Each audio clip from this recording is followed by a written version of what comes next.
Si vous avez atterri ici, c'est que vous êtes intéressé de près ou de loin par les métiers du test. Peut-être que vous travaillez dans la tech, peut-être que vous pensez à vous reconvertir ou peut-être que vous êtes simplement intrigué par un métier qui est peu connu du grand public, mais qui devient de plus en plus incontournable. Au sein de la tech même, on entend beaucoup de choses sur le métier d'analyste qualité.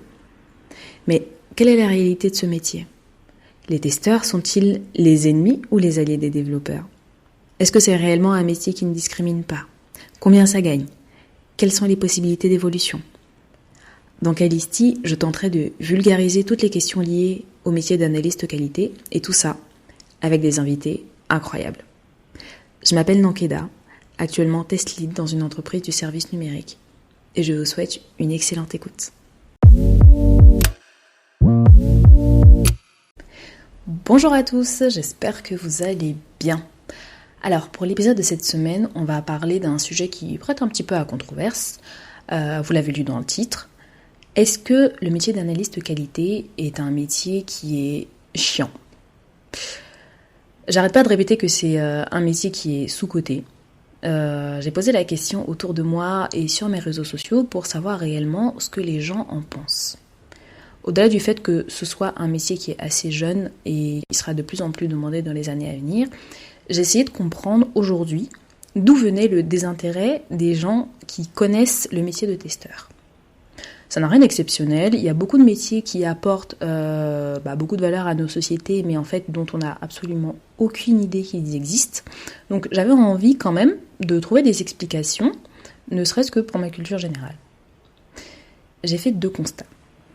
Le premier, c'est que les termes analyste et qualité sont très large. On trouve des personnes en charge de la qualité dans presque tous les domaines. Donc, si on ne précise pas analyste en qualité logicielle, c'est déjà difficile de s'y retrouver. Les analystes qualité sont en fait plus connus sous le nom de testeurs.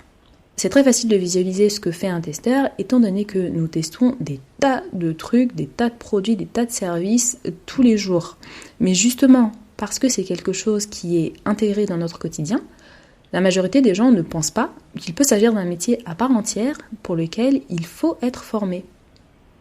Vous avez certainement vu passer des pubs qui disaient devenez testeur rémunéré et puis on vous offre généralement des bons d'achat ou quelques euros pour naviguer sur un site web et puis remplir un questionnaire. C'est très bien. Mais typiquement, je pense que ce sont des activités comme ça qui donnent une image assez fausse de ce que fait un testeur professionnel. Le deuxième constat, ça a été qu'il s'agissait d'un métier chiant, d'un métier vraiment où on se faisait chier, et en plus pas spécialement stimulant et assez redondant.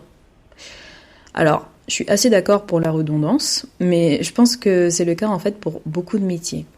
Une hôtesse de l'air fera souvent la même chose, un routier va conduire toute la journée, un chef cuisinier va toujours faire la même chose, un avocat fera souvent la même chose. C'est un peu le propre d'une société où on construit des spécialistes. En revanche, pour la partie oui, c'est pas un métier très stimulant intellectuellement, je pense que en fait, ce sont juste les personnes qui tiennent ce discours-là ont une parfaite méconnaissance de ce que c'est. Alors oui, c'est un métier de précision qui va nécessiter de passer du temps à observer des détails. Et ces détails-là, qui peuvent paraître dérisoires en fait, ont leur importance pour un utilisateur final. Je pense justement que comprendre toute la mécanique qui va se cacher derrière un logiciel, de sorte à le tester de manière efficace, est quand même très stimulant. Après, il appartient à chacun de faire ce travail de compréhension. Un testeur peut juste se contenter de faire ce qu'on lui demande de faire, sans chercher plus loin, mais c'est pas du tout la majorité des gens avec qui je travaille. En tout cas, c'est pas comme ça qu'il fonctionne. J'ai déjà expliqué à quoi pouvait ressembler en fait une journée type dans le premier épisode, donc je vais pas revenir dessus.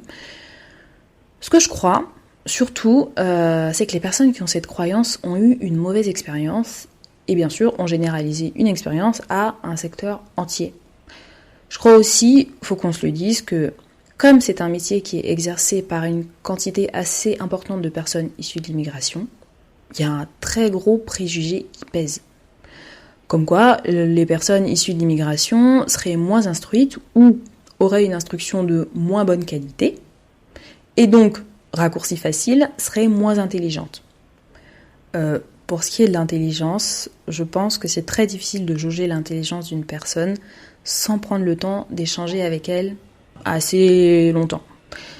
Et pour ce qui est de l'instruction, j'ai croisé beaucoup de testeurs qui avaient un bac+5, voire plus. Je me souviens d'une fille en formation, coucou Marinella si tu passes par ici, qui avait une thèse et qui se reconvertissait dans le test logiciel.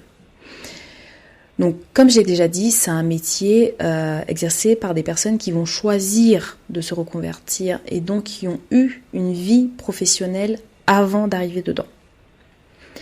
Je vais terminer en parlant de la notion même d'ennui, qui est revenue très régulièrement dans les retours que j'ai pu avoir, notamment en ligne.